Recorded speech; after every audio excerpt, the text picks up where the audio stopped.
आज के लेक्चर में हम लोग स्टार्ट करते हैं सेक्सुअल रिप्रोडक्शन। लास्ट लेक्चर में हमने एसेक्सुअल रिप्रोडक्शन देखा था, जिसमें हम लोगों ने वेजिटेटिव रिप्रोडक्शन को कवर किया था। लास्ट टॉपिक था जो हमारा। सो नाउ अब स्टार्ट करते हैं हम लोग सेक्सुअल रिप्रोडक्शन। सबसे पहले सेक्सुअल रिप्रोडक्शन क्या होती है, हमने ये देखा था कि रिप्रोडक्शन क्या होती है, अपने ही जैसे यंग वंस को प्रोड्यूस करना, है ना। फॉर एग्जाम्पल, अगर एक यहाँ पर पेरेंट्स हैं, ठीक है, ये पेरेंट्स अगर अपने ही जैसे यंग वंस को प्रोड्यूस करते हैं, छोटे बच्चे को, इसको रिप्रोडक्शन कहते हैं। हमने इस लास्ट टॉपिक में हमने ये देखा था। सो अब हम लोग बात कर रहे हैं सेक्सुअल रिप्रोडक्शन की। सेक्सुअल रिप्रोडक्शन में क्या इंपॉर्टेंट है कि fusion of two compatible gametes, ये बहुत इंपॉर्टेंट है। देखो, एक फ्यूजन और टू कंपैटिबल गैमेट्स का होना, ये दोनों चीज़ें मिलके सेक्सुअल रिप्रोडक्शन में रिजल्ट करती है। हमने एसेक्सुअल रिप्रोडक्शन में क्या पढ़ा था कि एक ही गैमेट्स का या एक सिंगल पेरेंट की इन्वॉल्वमेंट चाहिए होती है हमें, सिंगल पेरेंट की इन्वॉल्वमेंट चाहिए होती है हमें रिप्रोडक्शन करने के लिए, जिसको हम लोगों ने नाम दिया था एसेक्सुअल रिप्रोडक्शन। लेकिन यहाँ पर हम किसकी बात कर रहे हैं, यहाँ पर हम लोग बात कर रहे हैं fusion of two compatible gametes की। अब कंपैटिबिलिटी देखो, कंपैटिबल क्यों होना ज़रूरी है। फॉर एग्जाम्पल, अगर यहाँ पर एक वुमेन है ना, एक वुमेन है, ठीक है, और इस वुमेन का अगर हम लोग सेक्सुअल गैमेट ले, है ना, इस वुमेन का अगर हम लोग ओवम ले, और अगर हम लोग किसी एनिमल का अगर हम लोग स्पर्म ले, तो वो ये स्पर्म इस वाले ओवम को फर्टिलाइज कभी नहीं कर पाएगा, क्योंकि ओवम के पास एक ऐसी प्रॉपर्टी है। जो ओवम है, ओवम क्या होता है, ओवम रिप्रोड्यूस करने वाला स्ट्रक्चर है वुमेन्स में, और स्पर्म क्या होता है, जो मेन में रिप्रोड्यूस करने वाला स्ट्रक्चर है, जिसकी वजह से रिप्रोडक्शन होता है। सो ओवम के पास ऐसी प्रॉपर्टीज़ होती है, इस ओवम के पास ऐसी प्रॉपर्टीज़ होती है जो आने वाले स्पर्म को रिकग्नाइज करती है ना। इस स्पर्म को वो पहचानती है कि ये स्पर्म हमारा है कि नहीं, हमारी स्पीशीज़ का है कि नहीं। अगर वो स्पर्म सेम स्पीशीज़ का नहीं होता है तो वो इसको फर्टिलाइज करने नहीं देती है। फर्टिलाइज का मतलब क्या होता है, फर्टिलाइज का मतलब क्या होता है कि फॉर ये ओवम है और ये स्पर्म है। अगर ये स्पर्म इसको पेनिट्रेट कर ले, पेनिट्रेट मीन्स यहाँ पर इसके अंदर ये जगह बना के इसके अंदर इंटर कर जाए, ये ऐसे अंदर इंटर कर जाए, तो ये पेनिट्रेट कर लिया, है ना। लेकिन अगर ये इसे रिकग्नाइज नहीं कर पाएगा, ओवम अगर इस स्पर्म को रिकग्नाइज नहीं कर पाएगा, तो ये कभी इसको पेनिट्रेट नहीं करेगा, और अगर पेनिट्रेट नहीं करेगा तो कभी फर्टिलाइजेशन होएगा ही नहीं, ठीक है। सो बहुत इंपॉर्टेंट है कि fusion of two compatible gametes, दो कंपैटिबल गैमेट्स का होना बहुत ज़्यादा ज़रूरी है। अगर गैमेट्स कंपैटिबल नहीं रहेंगे, अगर गैमेट्स कंपैटिबल नहीं रहेंगे, तो कभी भी सेक्सुअल रिप्रोडक्शन नहीं हो पाएगी, ठीक है। So fusion of two compatible gametes और सेक्स सेल्स को हम लोग क्या कहते हैं, रिप्रोडक्शन कहते हैं। नाउ सेकेंड पॉइंट है कि reproductive phase starts after maturity. अच्छा, अब देखो, रिप्रोडक्शन जो है, क्या ये कभी भी इंसान कर सकता है, कोई भी एज में रिप्रोडक्शन होगा क्या, नहीं।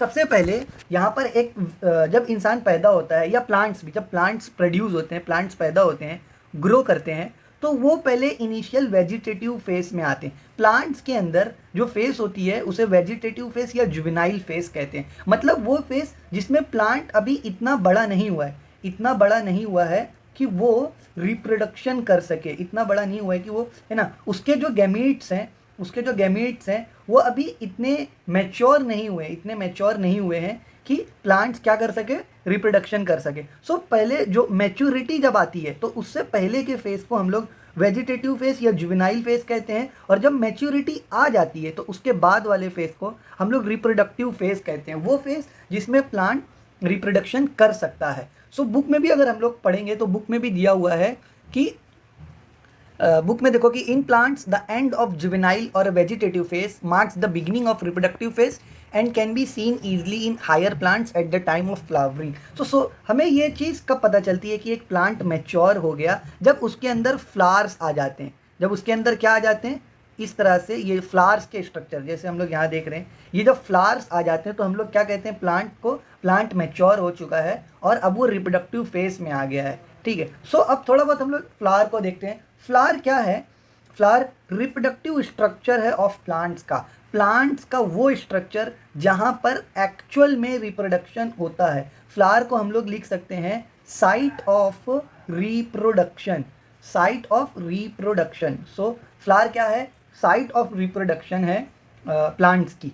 नाउ फंक्शन देखोगे, फ्लावर का फंक्शन क्या है, टू प्रोड्यूस हैप्लॉइड गैमीट्स। अब ये भी बहुत इंपॉर्टेंट पॉइंट है कि ये हैप्लॉइड गैमीट क्या चीज़ होती है। देखो हैप्लॉइड गैमीट को अगर हम लोग देखेंगे तो हैप्लॉइड गैमीट का मतलब होता है कि single set of chromosome, single set of chromosome, single set. अब सेक्सुअल रिप्रोडक्शन में होता क्या है, सेक्सुअल रिप्रोडक्शन में अक्सर क्या, सेक्सुअल रिप्रोडक्शन में हमेशा डाइप्लॉइड गैमेट्स ही प्रोड्यूस होते हैं। डाइप्लॉइड मतलब जो भी स्पीशीज या इंडिविजुअल सेक्सुअल रिप्रोडक्शन की वजह से ग्रो करता है तो उसके अंदर डाइप्लॉइड गैमीट्स होते हैं या डाइप्लॉइड सेल्स होते हैं ना। गैमीट्स क्या है, एक सेल्स ही है ना, तो ये डाइप्लॉइड गैमीट्स या डाइप्लॉइड सेल्स होते हैं। अब डाइप्लॉइड सेल्स क्या होता है, देखो जब एक इंडिविजुअल प्रोड्यूस होता है ना, एक इंडिविजुअल जब प्रोड्यूस होता है ना, तो उसमें जो सेल आता है वो फादर और मदर से आता है ना। ये फादर, ये मेल की साइन है और ये फीमेल की साइन है, तो ये फादर और मदर से आता है, ठीक है। सो यहाँ पे फादर से भी सिंगल क्रोमोसोम आता है, सिंगल पेयर ऑफ क्रोमोसोम आता है, और मदर से भी सिंगल सेट ऑफ क्रोमोसोम आता है। सो ये सिंगल क्या बन जाते हैं, दोनों मिला के डाइप्लॉइड बन जाते हैं, है ना। तो जो ये सेल बनती है ये सेल डिप्लॉइड होती है। लेकिन यहाँ पर देखो अगर हम लोग ये चेक करें कि जो मेल का, फादर का जो स्पर्म है, वो जो सेल है फादर इट सेल्फ तो डिप्लॉइड है ना, फादर खुद एक फीमेल और मेल से बनकर आए हैं, है ना, क्योंकि इस इंडिविजुअल की भी जो ग्रोथ है वो किसी फीमेल और मेल के स्पर्म से हुई है। सो यहाँ पर जो स्पर्म आया मेल से या फीमेल से, ये जो स्पर्म स्पर्म नहीं, ये जो गैमीट आया है ना, मेल में स्पर्म और फीमेल में ओवम, ये दोनों गैमीट सिंगल हैप्लॉइड कैसे हो जाते हैं, ये हैप्लॉइड कैसे हो गए, क्योंकि ये तो खुद डिप्लॉइड थे दोनों। तो ये हैप्लॉइड जो होते हैं, हैप्लॉइड, ये रिप्रोडक्शन के प्रोसेस में इनके सेल्स जो होते हैं वो माइटोसिस करते हैं। वो क्या करते हैं, माइटोसिस करते हैं। तो जब हम लोग मेल या फीमेल में जब हम लोग पढ़ेंगे, मेल फीमेल में, तो हम लोग पढ़ेंगे कि उसमें सेल क्या होता है, पहले माइटोसिस करते हैं, माइटोसिस करने के बाद वो फिर माइटोसिस करने के बाद वो मियोसिस करते हैं। कुछ इन प्रोसेस को फॉलो करने के बाद वो सेल क्या होता है, डिप्लॉइड से, वो सेल डिप्लॉइड से, है ना, डिप्लॉइड से वो सेल क्या हो जाता है, हैप्लॉइड बन जाता है। क्या बन जाता है, हैप्लॉइड। सो यहाँ पर ये जो फंक्शन है टू प्रोड्यूस हैप्लॉइड गैमीट्स, तो यहाँ पर भी एक्चुअल फ्लावर का वही काम है कि जो फ्लावर, यहाँ पर फ्लावर क्या करता है, जो डिप्लॉइड गैमीट होती है, जो गैमीट में डिप्लॉइडी होती है, 2n होती है, उसको n में कन्वर्ट कर देता है, हैप्लॉइड बना देता है, ठीक है। इसको हम लोग आगे और डिटेल में देखेंगे कि ये एक्चुअल होता कैसे है। यहाँ पे अभी आगे बढ़ते हैं ना। यहाँ पे दे रहा है कि sexual reproduction involves 2 major events. देखो वही बात किया कि सेक्सुअल रिप्रोडक्शन में 2 इवेंट्स होते हैं। पहला डिवीजन होता है with the help of meiosis और फिर फ्यूजन ऑफ गैमीट्स, जो अभी मैंने एक्सप्लेन किया कि यहाँ पे क्या होता है कि मियोसिस, पहले माइटोसिस होती है, माइटोसिस के बाद मियोसिस होती है। एक्चुअल मियोसिस ही वो स्टेप है जो डिप्लॉइड से हैप्लॉइड बना देता है गैमीट को, जो डिप्लॉइड से गैमीट को क्या बना। अब देखो डिप्लॉइड क्या है, ये मेल और फीमेल दोनों का होता है। तो जब एक इंडिविजुअल आता है, चाहे वो फीमेल पैदा हो या मेल पैदा हो, लड़का हो या लड़की हो, दोनों में ही ओवरऑल जो सेल होते हैं वो 2n होते हैं। लेकिन जब ये लोग किसी एक इंडिविजुअल को प्रोड्यूस करने के लिए गैमीट बनाते हैं तो वो गैमीट n बनते हैं, वो हैप्लॉइड बनते हैं। वो क्यों बनते हैं, क्योंकि यहाँ पर कुछ प्रोसेस होती है जिसके कारण वो गैमीट हैप्लॉइड बनते हैं। माइटोसिस होती है एंड फिर मियोसिस होती है। एक्चुअल मियोसिस होती है जो क्या करती है, 2n से n में कन्वर्ट कर देती। तो देखो यहाँ पर भी वही बात किया कि जो सेक्सुअल रिप्रोडक्शन है it involve 2 major events, 2 major events ये इन्वॉल्व करता है। एक डिवीजन जिसमें मियोसिस मेनली है और दूसरा फ्यूजन ऑफ गैमेट्स। अब देखो मैंने बात की थी, स्टार्ट में हमने बताया था कि रिप्रोडक्शन जो होता है, सेक्सुअल रिप्रोडक्शन, उसमें क्या चीज़ सबसे इंपॉर्टेंट है, कंपैटिबल गैमीट्स का होना, है ना। क्यों, क्योंकि अगर कंपैटिबल गैमीट्स नहीं होगा तो फ्यूजन नहीं होगी, इसीलिए फर्टिलाइजेशन नहीं होगी। सो इंपॉर्टेंट है कि सेक्सुअल रिप्रोडक्शन में हमारे पास कंपैटिबल गैमीट्स का होना ज़रूरी है। अगर गैमीट्स कंपैटिबल होंगे तो फ्यूजन भी होगी एंड देन फर्टिलाइजेशन भी होगी, ठीक है। नाउ सेक्सुअल रिप्रोडक्शन का एक और इम्पॉर्टेंट पर्पस है, एक इम्पॉर्टेंट और काम क्या है, एक इम्पॉर्टेंट पर्पस है, वो है वेरिएशन, है ना, वेरिएशन क्रिएट करना। आज हम लोग अगर देखें तो जब भी कोई बच्चा पैदा होता है तो वो ना तो वो कंप्लीटली फादर पे जाता है, ना ही कंप्लीटली वो मदर पे जाता है ना, वो मिक्सचर आता है, फादर एंड मदर दोनों का वो क्या होता है, मिक्सचर होता है ना। थोड़े बहुत उसके कैरेक्टर्स फादर पे जाते हैं, थोड़े मदर पे जाते हैं, या कुछ और लोगों पे भी चले जाते हैं फैमिली के। सो ये जो वेरिएशन है ये सेक्सुअल रिप्रोडक्शन से आती है। हमने लास्ट लेक्चर में देखा था कि एसेक्सुअल रिप्रोडक्शन में ये वेरिएशन नहीं आती है, वहाँ पर एग्जैक्ट जीरोक्स कॉपी बनता है जिसे हम लोग वहाँ पर क्लोन कह रहे थे, ठीक है। नाउ आगे बढ़ते हैं। Sexual reproduction is grouped into 3 stages. देखो यहाँ पे क्या कह रहे हैं कि सेक्सुअल रिप्रोडक्शन में 3 स्टेजेस होती हैं। एक होती है प्री फर्टिलाइजेशन, दूसरी होती है fertilization and then post fertilization. अभी शॉर्ट में देखते हैं कि एक्चुअली ये तीनों स्टेजेस में होता क्या है। देखो प्री फर्टिलाइजेशन जैसे मैंने अभी बताया था कि जो मेल फीमेल गैमीट जो होती है और मेल का जो गैमीट होता है ना, इस मेल के गैमीट को फीमेल के गैमीट के पास आना होता है, और आने के बाद वो इस लेयर को पेनिट्रेट करता है, पेनिट्रेट करके वो इसमें इंटर कर जाता है। तो ये जो पूरा प्रोसेस है कि फीमेल के गैमीट का बनना, फिर मेल के गैमीट का बनना, और फिर मेल के गैमीट को फीमेल के गैमीट तक पहुंचने का, ये पूरा प्रोसेस प्री फर्टिलाइजेशन कहलाता है, क्योंकि अब तक फर्टिलाइजेशन नहीं हुआ है ना। एक्चुअल जो न्यूबॉर्न ग्रोथ होती है वो इस वाले स्पर्म और ये जो छोटा सा यहाँ पर ओवम है ना, उसकी वजह से होती है। एक्चुअल ये एग होता है, इसको हम लोग एग सेल कहते हैं। ये ओवम के अंदर छोटा सा ओवम, तो ये पूरा स्ट्रक्चर है, ये छोटा सा इसको एग सेल कहते हैं। तो ये जो स्पर्म है जब इस एग सेल को वो पेनिट्रेट करता है, जब वो इसके अंदर चला जाता है, तो फिर इससे एक इस तरह से हमारे पास एक सेल रिजल्ट कर देता है ना। ये दोनों जब मिलते हैं, जब ये एग सेल और ये स्पर्म आपस में ज्वाइंट होते हैं, जब ये स्पर्म इसके अंदर इंटर करता है, तो कुछ ऐसा स्ट्रक्चर हमारे पास आता है जिसको हम लोग कहते हैं जाइगोट, जिसको हम लोग कहते हैं जाइगोट। क्या कहते हैं, जिसको हम लोग क्या कहते हैं, जाइगोट कहते हैं, ठीक है। फिर ये आगे जाके एक न्यू इंडिविजुअल बन जाता है, न्यूबॉर्न बेबी बन जाता है, ठीक है। तो ये जो स्ट्रक्चर था यहाँ तक का, फर्टिलाइजेशन होने से पहले तक का, है ना, ये जो स्ट्रक्चर था हमारा, ये जो स्ट्रक्चर था यहाँ पर फर्टिलाइजेशन से पहले का, इसको हम लोग प्री फर्टिलाइजेशन इवेंट कह रहे थे। फिर फर्टिलाइजेशन हुई, है ना, फिर क्या हुई, फर्टिलाइजेशन हुई, यहाँ पर स्पर्म और ये जो एग सेल थे ये मिल गए, तो इसको कहते हैं फर्टिलाइजेशन। इस स्टेप को फर्टिलाइजेशन कहते हैं, ये हो गई। अब इसके बाद यहाँ पर क्या होता है, जो सेल बनता है उसको हम लोग जाइगोट कहते हैं, है ना। फिर ये जाइगोट कन्वर्ट होता है, ये जाइगोट कन्वर्ट हो जाएगा, है ना, ये जाइगोट ग्रो, तो ये इस जाइगोट से एक न्यू बेबी बनने तक के प्रोसेस को हम लोग क्या कहते हैं, पोस्ट फर्टिलाइजेशन इवेंट कहते हैं। अच्छा देखो ये चीज़ें मैं एक्सप्लेन कर रहा हूँ ह्यूमंस को लेके, बट हम लोग पढ़ रहे हैं प्लांट्स, सो ये प्लांट्स में भी सिमिलरली ही अप्लाई होंगी। फॉर एग्जांपल जैसे कि यहाँ पर प्लांट का हम लोग ले लेते हैं, ये प्लांट का मेल गैमीट है और ये प्लांट का फीमेल गैमीट है, ठीक है। ये दोनों में जब फर्टिलाइजेशन हो जाएगी, तो फर्टिलाइजेशन होने के बाद यहाँ पर प्लांट का एक न्यू इंडिविजुअल का सेल आएगा, जिसको अगेन हम लोग जाइगोट ही कहते हैं प्लांट में भी। फिर ये ग्रो करके एक बड़ा प्लांट बन जाएगा, ठीक है। सो अब हम लोग पहले थोड़ा सा फ्लावर को देखते हैं, क्योंकि प्लांट में जो प्री फर्टिलाइजेशन है, ये प्री फर्टिलाइजेशन हमने अभी देखा कि क्या चीज़ है, यहाँ पे मेल के गैमीट का बनना और फीमेल के गैमीट का बनना, ये इनका बनना और मेल के गैमीट का फीमेल गैमीट तक आना, ये प्री फर्टिलाइजेशन इवेंट कहलाता है। अब प्लांट्स में क्या है, प्लांट्स में मेल और फीमेल ये दोनों ही फ्लावर्स पे ही बनते हैं। ये जो फ्लावर्स हम लोग देख रहे हैं इस फ्लावर पे ही बनते हैं। अब देखो क्या होता है ना कि प्लांट्स में कई बार ऐसा होता है कि एक ही पेड़ पे जो फ्लावर है, मतलब एक ही जो फ्लावर है, ये जो एक सिंगल फ्लावर है, इसमें कई बार मेल फीमेल दोनों होती है, तो इस वाले फ्लावर को बायसेक्सुअल फ्लावर कह देते हैं, है ना। कई बार क्या होता है कि खाली या तो मेल होगा या तो फीमेल होगा, तो उसमें हम लोग इनको यूनिसेक्सुअल फ्लावर कहते हैं। और अगर मेल का है तो उसको मेल को एंड्रोशियम कहते हैं और स्टमन कहते हैं, और अगर फीमेल का है तो उसे कार्पल या फिर गाइनोशियम कहते हैं, ठीक है। ये चीज़ें हम लोग आगे देखेंगे कि स्पेसिफिकली अगर मेल का है तो क्या कहते हैं, फीमेल का है क्या है, ये चीज़ें आगे आएगी तो हम लोग आगे इसको देखते हैं, ठीक है। अब पहले यहाँ पर हम लोग फ्लावर को पढ़ते हैं कि फ्लावर क्या है।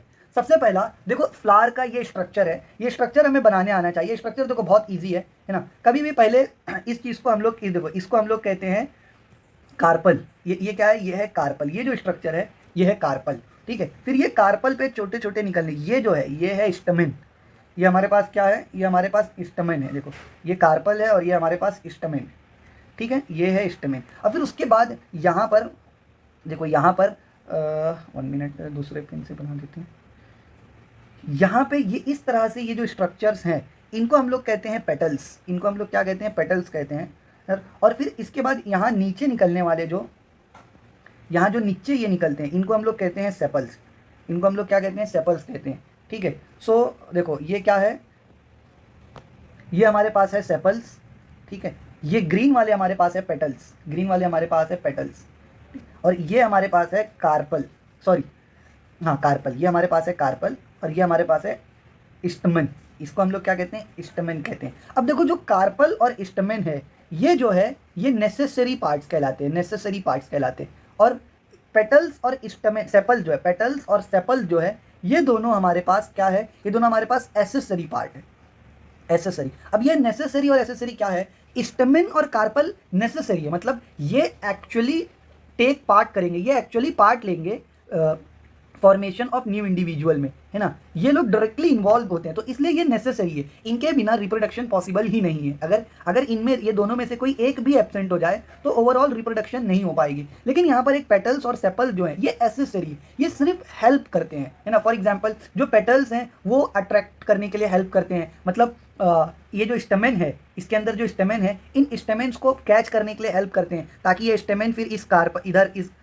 कार्पल पे आए, और कार्पल पे आने के बाद वो इसमें से यहाँ पर नीचे फीमेल ओवरी तक पहुँचे, ठीक है। सो इसलिए मतलब मोटा मोटा ये है कि मतलब 1 मिनट 23 पे ना, दूसरा स्टैम्प पे 23 पे, मतलब ये समझ लो अब यहाँ से, मतलब ये जो पेटल्स और सेपल्स है ये सिर्फ और सिर्फ प्लांट्स को हेल्प करते हैं एसेसरी पार्ट में, मतलब कोई ज़रूरी पार्ट में हेल्प नहीं करते हैं। अगर ये नहीं भी रहेंगे तो पॉसिबल है कि स्टेमेन और कार्पल रिप्रोडक्शन कर ले, ठीक है। लेकिन अगर इनमें से कोई एब्सेंट हो जाएगा तो रिप्रोडक्शन नहीं होगी, ठीक है। सो ये एसेसरी एंड नेसेसरी का मतलब था। नाउ देखो इसमें कह रहे हैं कि मेल रिप्रोडक्टिव पार्ट स्टेमेन है ना, मेल रिप्रोडक्टिव पार्ट। और वो कौन सा था, अभी हम लोगों ने देखा कि ये वाला जो पार्ट था ये मेल रिप्रोडक्टिव पार्ट था, है ना। ये इस तरीके से ये जो पार्ट है इसको हम लोग स्टमेन कहते हैं, इसको हम लोग क्या कहते हैं, स्टमेन कहते हैं, ठीक है। अब अभी हम लोग एक एक करके पढ़ेंगे। स्टमेन का ये जो पार्ट है इसको हम लोग कहते हैं एंथर, इसको हम लोग क्या कहते हैं, एंथर कहते हैं। और फिर ये जो टेल है, इस टेल को हम लोग कहते हैं फिलामेंट, इस टेल को हम लोग कहते हैं फिलामेंट। अब होता क्या है ना कि एक मिनट चलो आगे देखते हैं, ठीक है। ये स्टेमेन है, ये स्टेमेन में ऊपर वाला पार्ट जो है ये एंथर है, और ये पार्ट है ये एंथर है, और ये जो है ये फिलामेंट है, ठीक है। अच्छा फिलामेंट क्या करता है, सिर्फ और सिर्फ यहाँ पर एंथर को, इस एंथर को यहाँ पर स्टैंड करने में मदद करता है। मतलब ये देखो ये लोग इस पर खड़े हैं, है ना। ये अगर हम लोग देखेंगे स्टेमेन जो है, ये जो पूरा स्टेमेन है ये फिलामेंट की मदद से यहाँ पर खड़े हैं, ठीक है। तो फिलामेंट का मेन काम यही है। और जो एंथर है, जो हमारे पास ये एंथर है, ये एक्चुअल एंथर में ही मेल गैमीट का रिप्रोडक्शन, मेल गैमीट का प्रोडक्शन होता है, मेल गैमीट का प्रोडक्शन होता है, ठीक है। फिर फीमेल गैमीट का प्रोडक्शन होगा और मिलके दोनों रिप्रोडक्शन करेंगे। ये था मेल गैमीट का स्टेमेन। अब इसके बाद देखो क्या है, यहाँ पर कार्पल की बात करते हैं। कार्पल अगर हम लोग देखें तो ये जो बीच वाला ये एक सिंगल पार्ट है इसको हम लोग कार्पल कहते हैं। देखो ये इस तरीके से ये वाला पार्ट जो है ये कार्पल कहलाता है। अब इस कार्पल में देखो इस ऊपर वाले पार्ट को हम लोग कहते हैं स्टिग्मा, है ना। और फिर इसको हम लोग कहते हैं स्टाइल, स्टिग्मा स्टाइल। और फिर इस वाले पार्ट को हम लोग कहते हैं ovary, stigma style and then ovary, ठीक है। एक्चुअल ओवरी जो है ये पूरा पार्ट है, ये पूरे पार्ट को हम लोग ओवरी कहते हैं, ठीक है। ये जो अंदर वाला स्ट्रक्चर है इस स्ट्रक्चर को हम लोग एग कहते हैं। क्या कहते हैं, एग कहते हैं, इसको हम लोग एग कहते हैं, ठीक है। इसको हम लोग क्या कहते हैं, एग कहते हैं, एग। इसको हम लोग और डिटेल में पढ़ेंगे, है ना। ओव्यूल, 1 मिनट यार सॉरी, मैं ना फिर से बताता हूँ। स्टैम्प लगा दो 26 पे, इसको उड़ा दो, थर्ड स्टैम्प है 26 पे।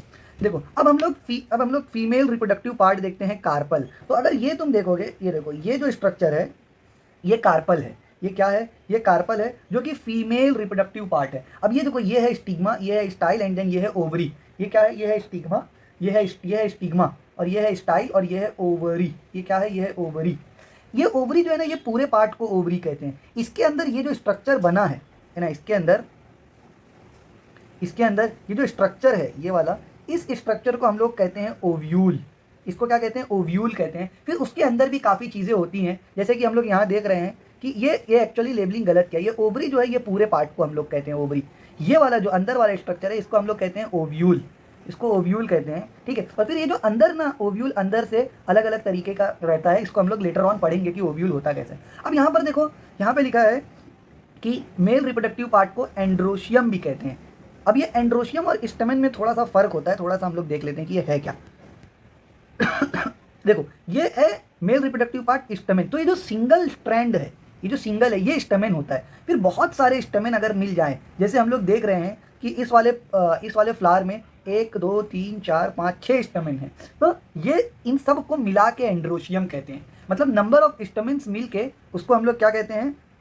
उसको हम लोग एंड्रोशियम कहते हैं। Same goes with the gynoecium. अगर ये सिर्फ एक है, सॉरी यार ये क्या बन गया, अगर ये सिर्फ एक है हमारे पास, ये सिर्फ एक है, तो हम लोग उसको कार्पल कहेंगे। इसको हम लोग कार्पल से डिनोट करते हैं, है ना। और अगर बहुत सारे हैं, अगर यहाँ पर बहुत सारे हैं ये, ठीक है, इस तरीके से बहुत सारे अगर रहेंगे तो उसको हम लोग कहते हैं अगर 2 भी रहेंगे तो मिला के गाइनोशियम कहेंगे। मतलब एक से ज़्यादा को गाइनोशियम कहते हैं। इसलिए कई बार ना ऐसा भी लिखा आता है कि unit of androecium. Unit of androecium मतलब एंड्रोशियम की सिंगल यूनिट क्या है, वो स्टेमन है। और unit of gynoecium, unit of gynoecium की सिंगल यूनिट क्या है? कार्पल है, ठीक है। गाइनोशियम की सिंगल यूनिट क्या है? कार्पल है। हम लोगों ने फ्लावर में पहले हम लोगों ने मेल गैमीट देखा, फिर हमने फीमेल गैमीट देखा। अब मेल गैमीट में जब हमने बात की स्टेमन की, कि ये वाले पार्ट को स्टेमन कहते हैं और कई सारे स्टेमन को हम लोग एंड्रोशियम कहते हैं, तो स्टेमन में हमने इसको एंथर बताया और इसको फिलामेंट बताया, ठीक है। ये 2 ही लेबलिंग है। और फिर कार्पल में हम लोगों ने क्या देखा? ये बन गया स्टिग्मा, ये स्टिग्मा का बन गया स्टाइल, और इसके बाद ये नीचे ओवरी और इसके अंदर ओव्यूल, ठीक है। स्टिग्मा, स्टाइल और ओवरी और ये ओव्यूल, ठीक है, OVULE, ओव्यूल। तो हम लोग अब एक एक करके पहले मेल रिप्रोडक्टिव पार्ट देखेंगे स्टेमन को, फिर उसके बाद हम लोग ओवरी को देखेंगे। तो अब हम लोग स्टेमन को देखते हैं। अब स्टेमन में क्या है? यहाँ पर एंथर है और फिलामेंट है, ठीक है। मैंने बताया कि फिलामेंट जो है वो सिर्फ क्या काम करता है? वो एंथर को स्टैंड करने में मदद करता है, ताकि एंथर यहाँ ऊपर स्टैंड रहे, यहाँ पर खड़ा रहे, है ना। इसका भी एक रीज़न है कि क्यों इतने बड़े फिलामेंट्स होते हैं और एंथर ऊपर होते हैं। ये जब हम लोग पॉलिनेशन पढ़ेंगे तो हम लोग वहाँ थोड़ा सा इसका समझ आएगा कि हम लोग ये फिलामेंट के स्ट्रैंड क्यों ज़रूरी हैं। सो अभी हम लोग पहले एंथर पे आ जाते हैं, स्ट्रक्चर ऑफ एंथर, ठीक है ना। देखो, अगर हम लोग स्ट्रक्चर ऑफ एंथर को देखें तो बुक में डायग्राम दिया है, कुछ इससे रिलेटेड ही डायग्राम बुक में दिया है, और एक्चुअल यही डायग्राम है बुक में भी। और वहाँ पे लिखा है कि टीएस ऑफ एंथर। अब टीएस ऑफ एंथर का मतलब होता है ट्रांसवर्स सेक्शन। मतलब ये जो हमारा एंथर है, ये जो एंथर है, हम लोगों ने इस एंथर को ऐसे बीच में से ऐसे काटा है। हम लोगों ने क्या किया? एंथर को इस तरह बीच में से हम लोगों ने एंथर को काटा है, और इसको काटने के बाद देखो ये ऐसा बीच में ये क्यूब जैसे कटा है। काटने के बाद हमने इसको ओपन कर दिया है ना। जैसे फॉर एग्जांपल कि ये टिफ़िन होती है, टिफ़िन बॉक्स होता है ना। टिफ़िन बॉक्स को हमने बीच में से काटा है और उसका ढक्कन ऐसे रख दिया, और जो टिफ़िन थी उसको ऐसे रख दिया, मतलब ऐसा ओपन कर दिया है ना। इस तरीके से उसको ओपन कर दिया है काटने के बाद। देखो ये कटा है, काटने के बाद हमने इसको काट के इस स्ट्रक्चर को इधर ओपन कर दिया है, और जैसे टिफ़िन ओपन होती है ना, ऐसा हम लोग ये पहले टिफ़िन बंद थी, फिर हमने इसको ओपन यहाँ से काट के बीच में से ऐसा ओपन करके, है ना, ओपन करके रख दिया। तो ये देखो उस तरीके से कुछ ओपन हो गया। तो इसको कहते हैं ट्रांसवर्स सेक्शन। इसको हम लोग क्या कहते हैं? Transverse section, TS of anther.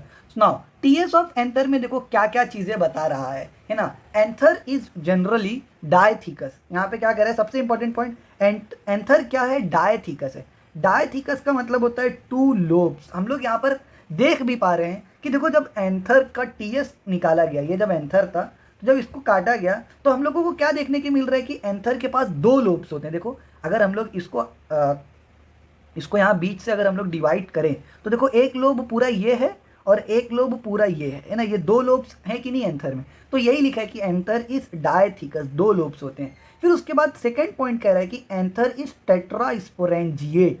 Tetrasporangiate का मतलब क्या होता है? एंथर के पास 4 स्पोरेंजियम है, 4 पॉलन सैक है। देखो 1 2 3 4, मतलब देखो ईच लोब हर एक लोब जो है वो डायथीकस है, सॉरी ईच लोब जो है वो बाई स्पोरेंजिएट है। वो क्या है? बाई स्पोरेंजिएट है, बाई स्पोरेंजिएट है ना। मतलब हर एक लोब में 2 स्पोरेंजियम है, इसलिए एंथर के अंदर 4 स्पोरेंजियम है। एंथर के अंदर कितनी है? 4 स्पोरेंजियम है।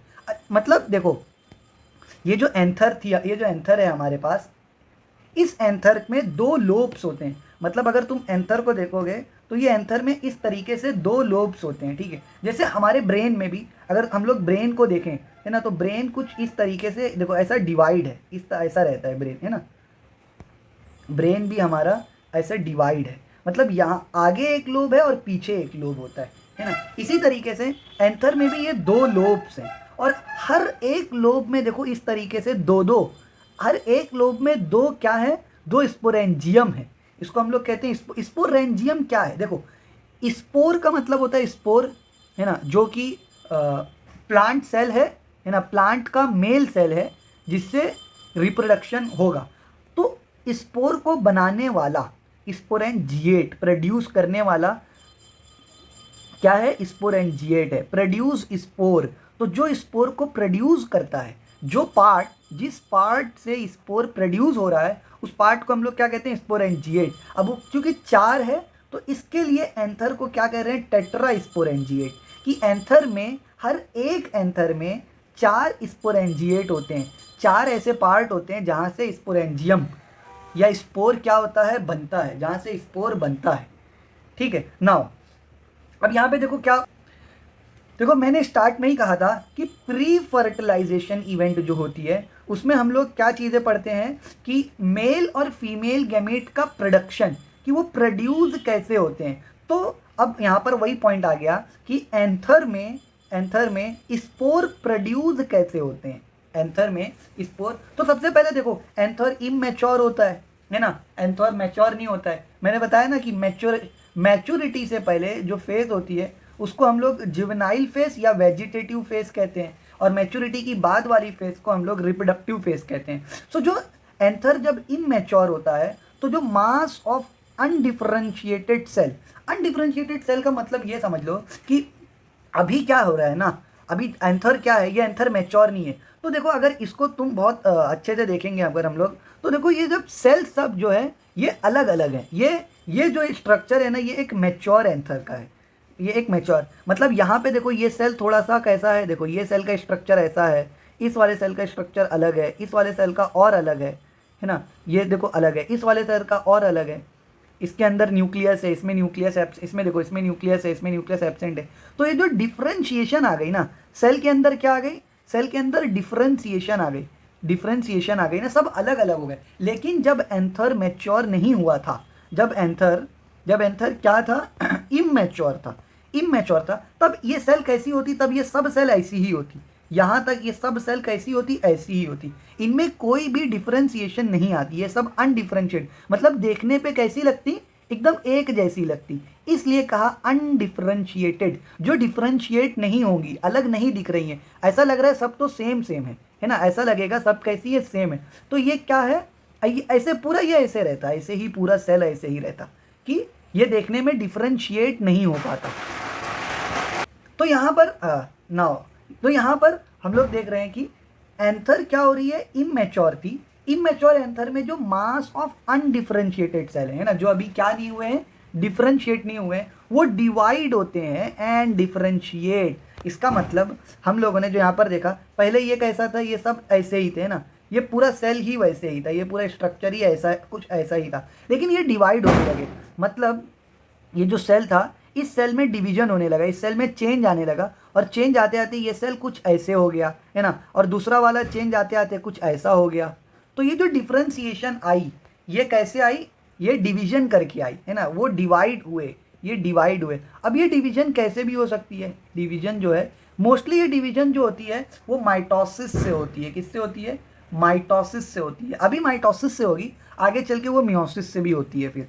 तो यहाँ पर क्या कह रहा है कि ये डिफरेंशिएट हुए, डिफरेंशिएट होने के बाद एंथर क्या हो गया, मैच्योर हो गया, है ना। जब ये डिफरेंशिएट हो गए तो एंथर मैच्योर हो गया।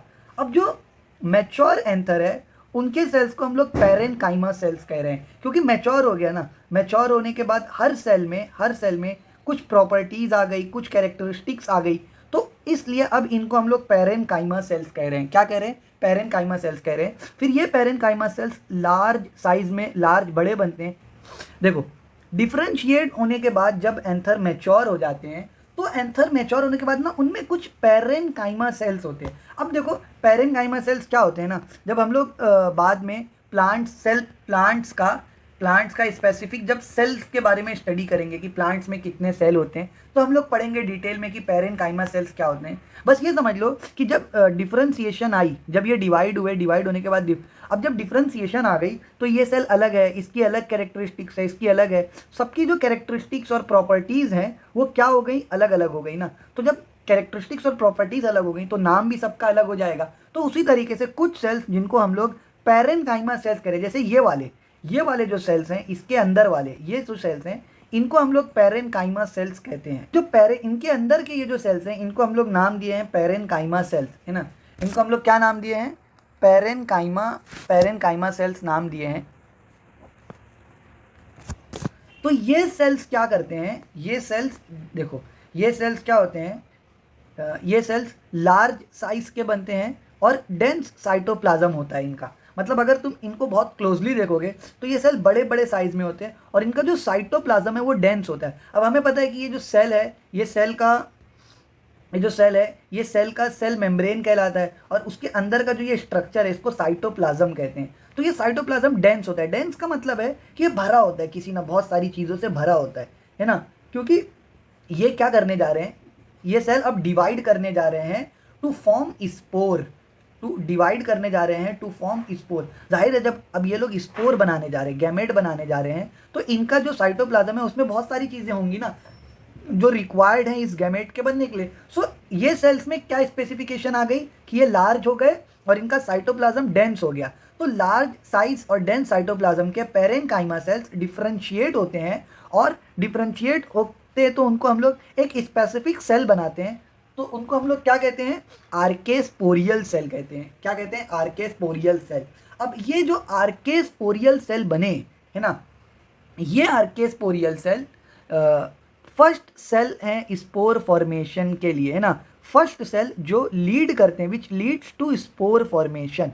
मतलब आर्केस्पोरियल सेल बने बगैर स्पोर नहीं बन सकता है ना। इसलिए पैरेनकाइमा सेल्स डिफरेंशिएट हुए और डिफरेंशिएट होकर आर्केस्पोरियल सेल बनाए, और ये आर्केस्पोरियल सेल स्पोर फॉर्मेशन में कन्वर्ट होंगे। मतलब ये बाद में जाके क्या, अच्छा इनका नाम आर्केस्पोरियल ही क्यों रखा गया, क्यों, जब ये पैरेनकाइमा सेल्स थे फिर ये डिफरेंशिएट हुए, डिवाइड होके ये जो सेल बने इनको हम लोग आर्केस्पोरियल क्यों कह रहे हैं, क्योंकि देखो स्पोरियल का मतलब आ गया स्पोर फॉर्मेशन, और आर्क्स मतलब फर्स्ट सेल। आर्केस्पोरियल का मतलब ही होता है, आर्केस्पोरियल जो है ये एक लैटिन वर्ड लिया गया है ना। आर्क्स जो वर्ड है ये लैटिन से लिया गया है ना। सो ये लैटिन 1 मिनट यार, फिर हक दिया भाई, हक दिया। पैरेनकाइमा सेल्स डिवाइड होने के बाद ये एक जो सेल बना इसको हम लोग आर्केस्पोरियल सेल क्यों कह रहे हैं, क्योंकि आर्केस्पोरियल का मतलब होता है first cell for spore formation. देखो स्पोरियल का मतलब है स्पोर फॉर्मेशन, और आर्केस्पोरियल का मतलब first cell leading to spore formation. मतलब ये वो पहले सेल हैं जिनके बाद स्पोर फॉर्मेशन बनना शुरू हो जाता है ना, जिनके बाद स्पोर फॉर्मेशन बनना शुरू हो जाता है। जैसे फॉर एग्जांपल, जैसे मैं इसको समझाता हूँ। फॉर एग्जांपल हमारे पास जैसे देखो ये ज़मीन है, ये लैंड है ना, हमें क्या बनाना है, हमें होम घर बनाना है ना, हमें घर बनाना है। तो हम लोग पहले बेस बनाते हैं ना, ये फाउंडेशन बनाते हैं, है ना, फाउंडेशन बनाते हैं। लेकिन हम लोग अभी ये नहीं कहते कि घर बन रहा है, हम कह रहे हैं अभी फाउंडेशन बन रहा है। हम क्या कहते हैं, फाउंडेशन बन रहा है। लेकिन जैसे ही यहाँ पर हम लोग वॉल बनाना स्टार्ट कर देते हैं, क्या बनाना स्टार्ट कर देते हैं, वॉल, तो हम लोग क्या कहते हैं कि घर बन रहा है। अब घर बन रहा है मतलब ज़मीन के ऊपर से अब घर बन रहा है। सो ये पहला ये जो फ्लोर है, ये जो पहली वॉल बन रही है, यहाँ से ये पहले लाइंस ऑफ डिफेंस बनते हैं या जो लीड करते हैं होम की फॉर्मेशन में। ये तो फाउंडेशन था ना। इसी तरीके से पेरेन्काइमा सेल्स का डिफरेंशिएट होना और डिफरेंशिएट होकर आर्केस्पोरियल सेल बनाना, ऐसे सेल बनाना जो फाउंडेशन बना लेते हैं स्पोर बनने के लिए और फिर वो स्पोर में कन्वर्ट होते हैं, तो उनको हम लोग आर्केस्पोरियल सेल कह रहे हैं, है ना। फॉर एग्जांपल यहाँ पे हम कह सकते हैं कि जो वॉल बन रही है ये आर्केस्पोरियल सेल है घर के लिए, है ना। ना सो ये जो आर्केस्पोरियल सेल है, जो फर्स्ट सेल है which lead to the spore formation, है ना, ये क्या करते हैं, डिवाइड करते हैं टू फॉर्म स्पोरोजीनियस सेल। क्या बनाते हैं ये, स्पोरोजीनियस सेल, है ना। और ये स्पोरोजीनियस सेल आगे जाके स्पोरोजीनियस टिश्यू बनाते हैं। और यहाँ पर दूसरा ये बनाते हैं पैराइटल सेल, जो कि बाहर की तरफ होते हैं। अभी इसको हम लोग थोड़ा सा देखते हैं। जैसे फॉर एग्जांपल यहाँ पर इमेच्योर एंथर जो होता है वो कन्वर्ट होता है मास ऑफ अनडिफरेंशिएटेड सेल में, और फिर वो डिवाइड होकर डिफरेंशिएट होते हैं। ये पॉइंट्स हमने ऊपर देखा किस तरह अनडिफरेंशिएटेड सेल क्या होता है और डिफरेंशिएटेड सेल क्या होता है। फिर हमने देखा कि एंथर जब मैच्योर होता है तो उसमें जो पेरेन्काइमा सेल्स होते हैं वो लार्ज साइज के हो जाते हैं, डेंस साइटोप्लाज्म होता है। ये भी पॉइंट्स देखे हमने, लार्ज साइज और डेंस साइटोप्लाज्म क्या है, और फिर वो डिफरेंशिएट होते हैं और फिर उनको कहते हैं आर्केस्पोरियल सेल। जैसे यहाँ पर हम लोग देख रहे हैं कि ये देखो ये आर्केस्पोरियल सेल, यहाँ पर देखो नाम लिया न्यूसेलस। अभी हम लोग आगे पढ़ेंगे कि जो ओव्यूल होती है हमारे पास, ओव्यूल का, है ना, यहाँ पर एग्जाम्पल किसका है, कार्पल के ओव्यूल का यहाँ पर डायग्राम दिया हुआ है।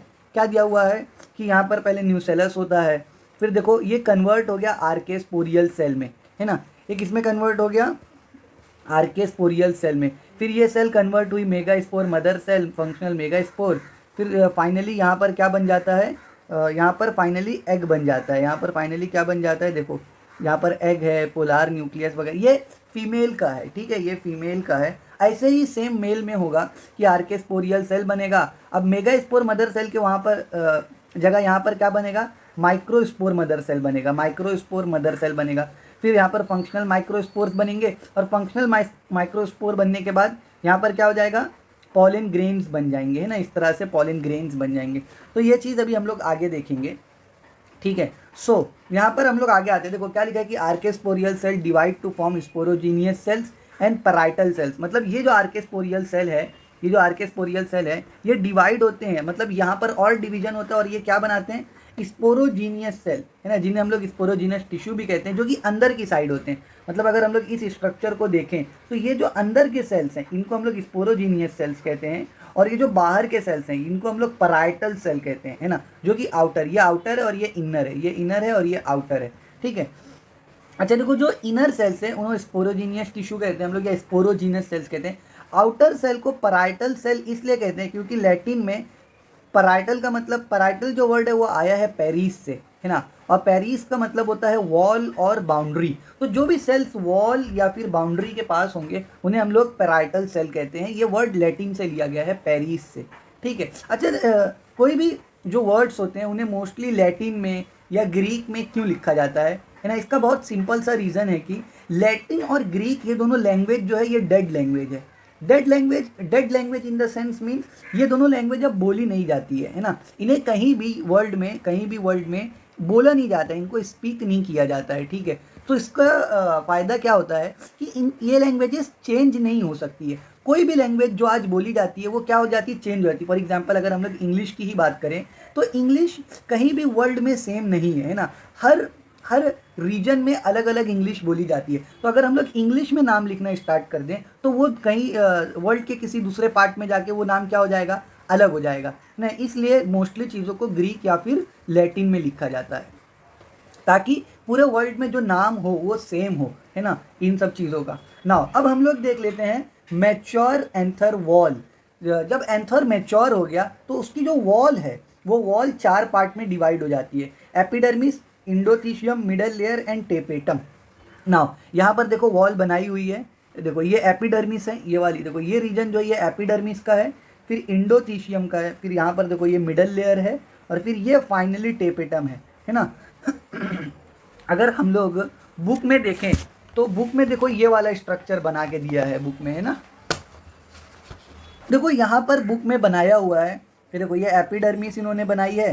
एपिडर्मिस के बाद अगर हम लोग अच्छे से देख पाएँ तो यहाँ पर देखो ये मिडल लेयर है, देखो ये वाला रीजन जो है पूरा middle layer, epidermis middle layer. और फिर देखो ये वाला जो रीजन है ये इंडोथीशियम है ना, ये वाला इंडोथीशियम है, ये वाला ये। और फिर उसके बाद अंदर फाइनली है टेपेटम, अंदर फाइनली क्या है, टेपेटम।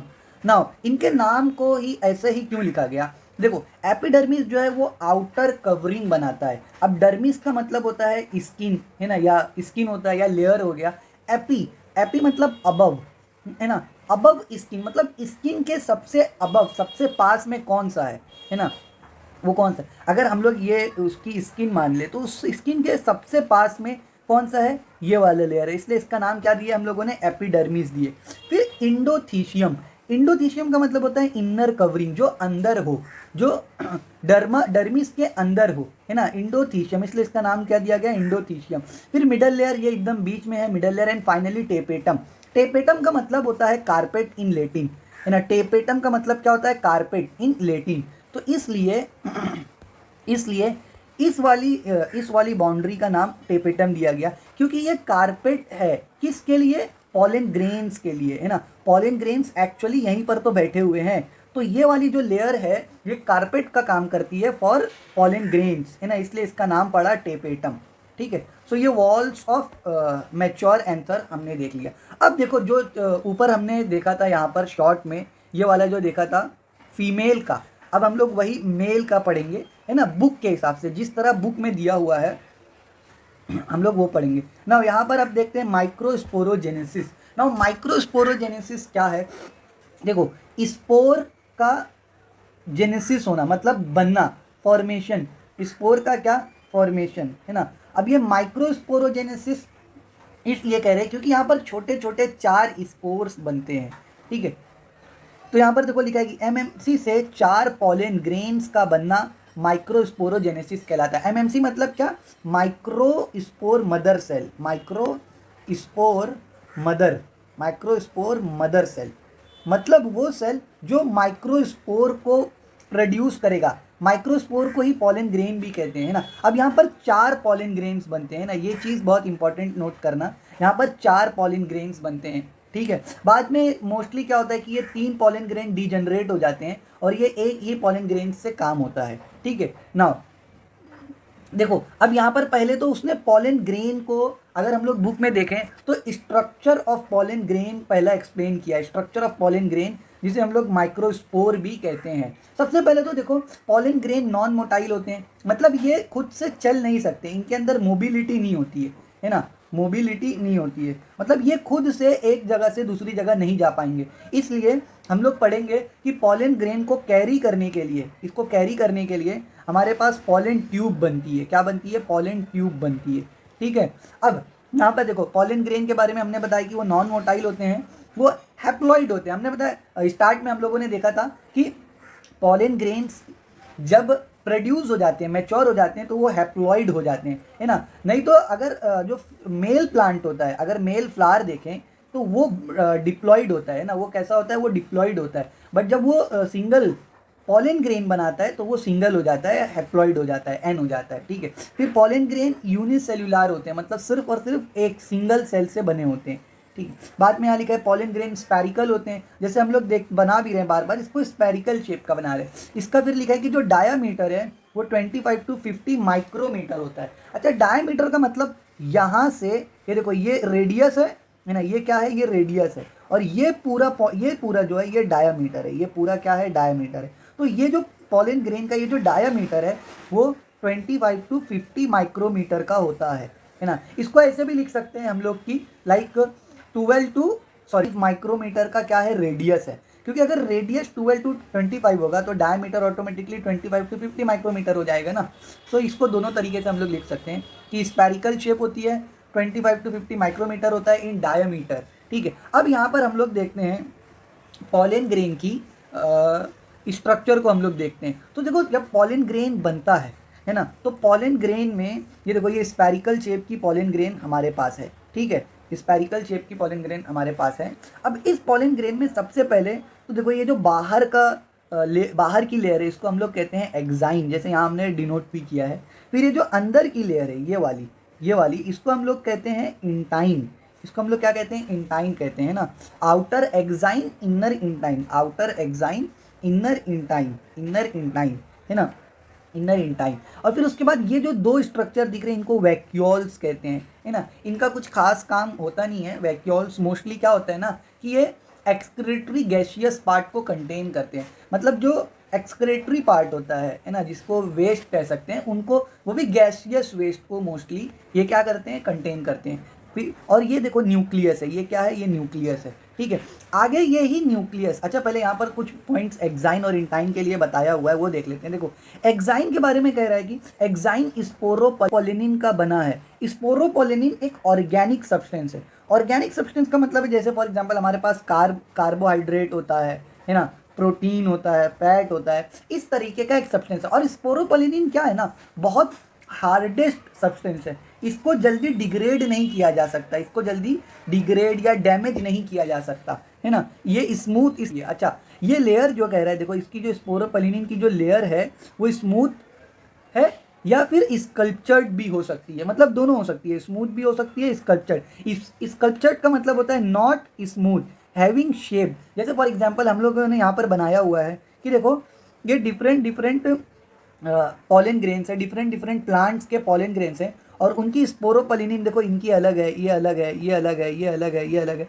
तो ये अलग अलग स्पोरोपोलिनिन हो सकती है, या स्मूथ भी हो सकती है, स्कल्पचर। इससे फ़ायदा क्या होता है कि जो प्लांट, ये जो प्लांट होता है ना, इसकी जो कार्पल होती है, ये जो हम लोग पढ़ते हैं, ये जो कार्पल होती है, ये कार्पल में ये जो स्टिग्मा वाला पार्ट था जिसको हम लोगों ने ऊपर देखा, ये पार्ट अपनी स्पीशीज़ के स्पोरोपोलिनिन, अपनी स्पीशीज़ के स्पोर को रिकग्नाइज करता है। और ये रिकग्नाइजेशन इन्हीं डिज़ाइन से आती है। मतलब ये एक स्पेसिफिक डिज़ाइन, ये एक स्पेसिफिक स्टिग्मा के लिए ही होगी, है ना। ये इसका सिग्निफिकेंस है या फ़ायदा है कह सकते हैं, ठीक है। तो ये पॉलन ग्रेन का स्ट्रक्चर था। अब हम लोग पॉलन ग्रेन का क्या देखेंगे? Actual development of male gametophyte, है ना। Actual development of male gametophyte, development of male gametophyte, actual development of, यहाँ तक हम लोगों ने स्ट्रक्चर पढ़ा, स्ट्रक्चर ऑफ पॉलन ग्रेन पढ़ा। अब हम लोग actual development of male gametophyte को देखेंगे कि मेल गैमेटोफाइट एक्चुअली बनती कैसे है।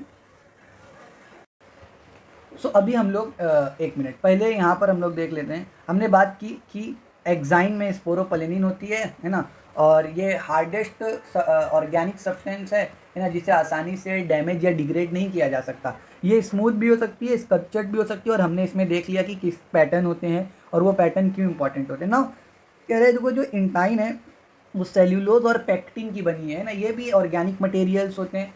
फिर उसके बाद यहाँ पर ना देखो, यहाँ पर क्या कह रहे हैं ना कि पॉलन ग्रेन में जर्म पोर्स भी होते हैं। ये देखो ये जो स्ट्रक्चर है जर्म पोर्स, यहाँ पर क्या होता है, यहाँ पर एक्साइन एब्सेंट होती है। यहाँ पर एक्साइन क्या होती है? एब्सेंट होती है, एब्सेंट होती है, जिसके कारण यहीं से ना पॉलन ट्यूब बाहर आती है। क्या बाहर आती है? पॉलन ट्यूब बाहर आती है। जैसे यहाँ लिखा है कि जर्म पोर्स किस में हेल्प करते हैं? जर्म पोर्स पॉलन ट्यूब की रिलीज में हेल्प करते हैं। अब हम लोग आगे पढ़ेंगे कि ये पॉलन ट्यूब क्या होती है, ये क्यों बाहर आती है ना। फिलहाल हम लोग डेवलपमेंट ऑफ मेल गैमेटोफाइट को देखते हैं कि एक्चुअल मेल गैमेटोफाइट की डेवलपमेंट कैसे होती है। तो देखो ये हमारी पॉलन ग्रेन है, जिसमें हम लोग देख रहे हैं जर्म पोर है, इंटाइन है, आउटर इंटाइन, अरे इनर इंटाइन है, आउटर एक्साइन है, ये न्यूक्लियस है ना, ये क्या है? न्यूक्लियस है, और ये साइटोप्लाज्म है, ठीक है, साइटोप्लाज्म है। फिर इसके बाद यहाँ पर क्या हो रहा है, कहते हैं ना कि फर्स्ट माइटोटिक डिवीज़न होता है। फर्स्ट जब माइटोटिक डिवीज़न होता है तो उसमें क्या होता है कि ये जो पूरा पॉलन ग्रेन है, ये पूरा पॉलन ग्रेन डिवाइड हो जाता है ना, ये पूरा पॉलन ग्रेन डिवाइड हो जाता है दो सेल स्टेज में। किसमें? दो सेल स्टेज में, दो सेल बना लेता है ना। एक सेल जिसे हम लोग वेजिटेटिव सेल कहते हैं, देखो ये बड़ा सा वेजिटेटिव सेल, और दूसरा सेल जिसे हम लोग जेनरेटिव सेल कहते हैं, जिसे हम लोग क्या कहते हैं? जेनरेटिव सेल कहते हैं। अब ये वेजिटेटिव सेल इसलिए कहते हैं क्योंकि यहाँ पर ये वाला सेल रिप्रोडक्शन में पार्ट नहीं लेता है, ये वाला सेल रिप्रोडक्शन में पार्ट नहीं लेता है, और ये वाला सेल एक्चुअल रिप्रोडक्शन में पार्ट लेता है। इसलिए इसको ये जनरेट करेगा ना न्यू इंडिविजुअल को, इसलिए इसे जनरेटिव सेल कहते हैं। और ये नहीं करता है इसलिए इसे वेजिटेटिव सेल। अब अगर तुम बुक में देखोगे तो यहाँ बुक में क्या लिखा है कि वेजिटेटिव सेल है बिगर होता है, वेजिटेटिव सेल कैसा होता है, बिगर होता है, जो कि हम लोगों को दिख भी रहा है ना, जो कि हम लोगों को दिख भी रहा है। और वेजिटेटिव सेल नेक्ड होता है। अब ये नेक्ड का मतलब क्या होता है कि दिखना, है ना, नंगपन, नंगपन को हम लोग नेक्ड कहते हैं, जो चीज़ दिखती है जाहिरन उसमें हम लोग नेक्ड। अब ये वर्ड वेजिटेटिव सेल के लिए इसलिए यूज़ किया गया, हम लोग कई बार जब हम लोग रिप्रोडक्शन को देखते हैं, रिप्रोडक्शन को या फर्टिलाइजेशन को देखते हैं प्लांट्स के अंदर, फर्टिलाइजेशन को देखते हैं, तो हम लोग ये पॉलन ट्यूब यहाँ से बाहर आती है ना, ये जो पॉलन ट्यूब बाहर आती है, तो ये पॉलन ट्यूब एक्चुअली होती क्या है ना, ये जो पॉलन ट्यूब है एक्चुअली ये होती क्या है, ये एक्चुअली वेजिटेटिव सेल ही तो है, ये क्या है, एक्चुअली वेजिटेटिव सेल ही है ना। तो ये दिखती है, ये क्या होती है, विजिबल होती है, दिखती है, क्या होती है, विजिबल होती है, दिखती है। इसलिए हम लोग वेजिटेटिव सेल को क्या कह रहे हैं, नेक्ड कह रहे हैं, कि bigger and naked, bigger and naked vegetative cell. और जनरेटिव सेल के लिए क्या वर्ड यूज़ किया गया है, स्मॉल होता है, थिन होता है, पतला होता है ना, मतलब पतला मतलब इसकी जो ये लेयर्स है, ये जो इसकी ये जो ये सेल वॉल है, नॉट साइटोप्लाज्म, ये जो सेल वॉल है वो कैसी होती है, थिन होती है, कैसी होती है, थिन होती है, ठीक है।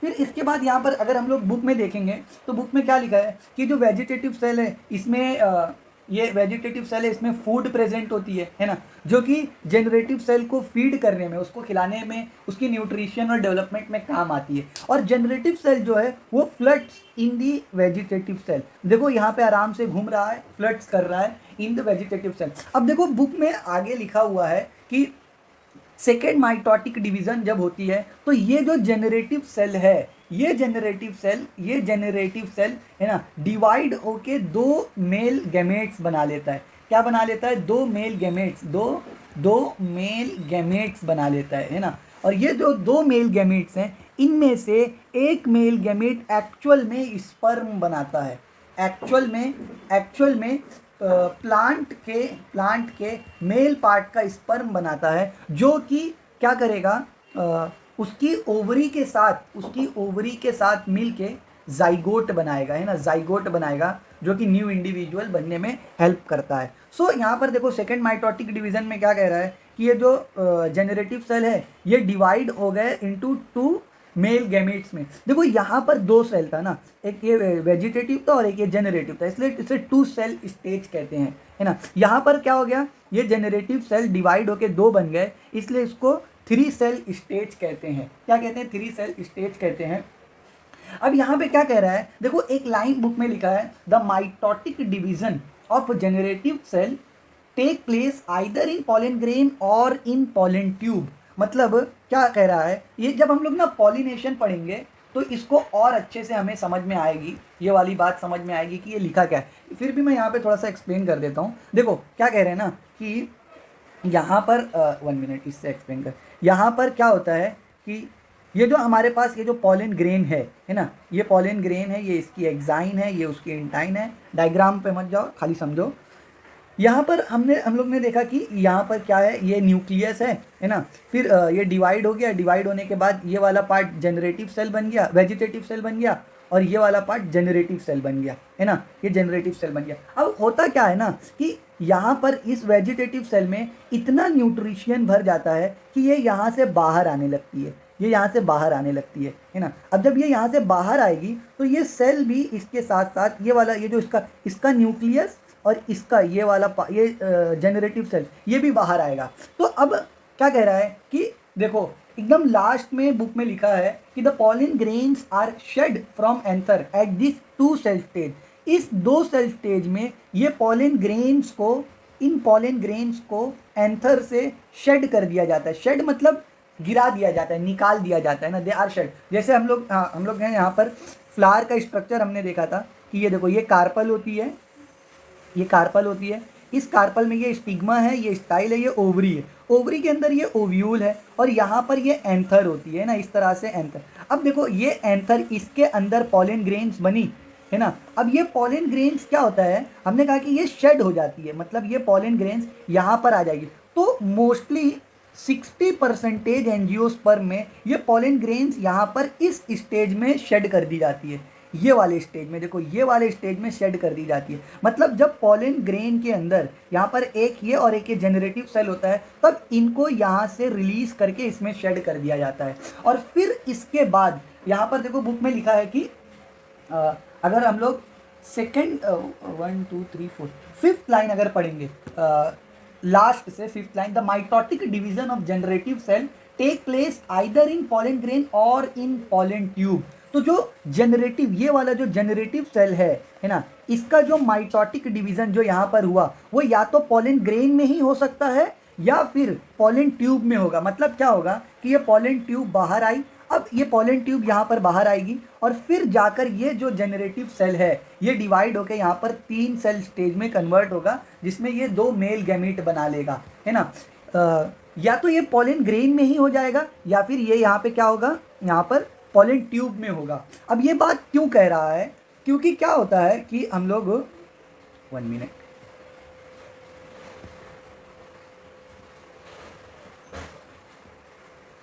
क्या होता है कि देखो यहाँ पर लिखा है कि ओवर 60% एंजियोस्पर्म में ये जो पॉलन ग्रेन है ये शेड होती है in this second cell stage, in this 2 cell stage, not second, in this 2 cell stage. लेकिन 40% के अराउंड एंजियोस्पर्म में ये जो पॉलन ग्रेन है ये शेड होती है इन दिस 3 सेल स्टेज। मतलब पॉलन ग्रेन में पहले से ही 3 सेल प्रेजेंट होते हैं, है ना, और फिर बाद में पॉलन ट्यूब निकलती है बाद में। अब मैंने बताया था ये जो पॉलन ट्यूब है ये यहाँ पर ट्रेवल करती है ओवरी तक, है ना, क्योंकि हम लोग ने पढ़ा जो पॉलन ग्रेन्स हैं वो नॉन मोटाइल होते हैं, वो खुद से ट्रेवल नहीं कर सकते, इसलिए ये पॉलन ट्यूब उनको हेल्प करती है यहाँ पहुँचने के लिए। तो ये था overall development of male gametophyte. ये क्या था, डेवलपमेंट ऑफ मेल गैमेटोफाइट, ठीक है।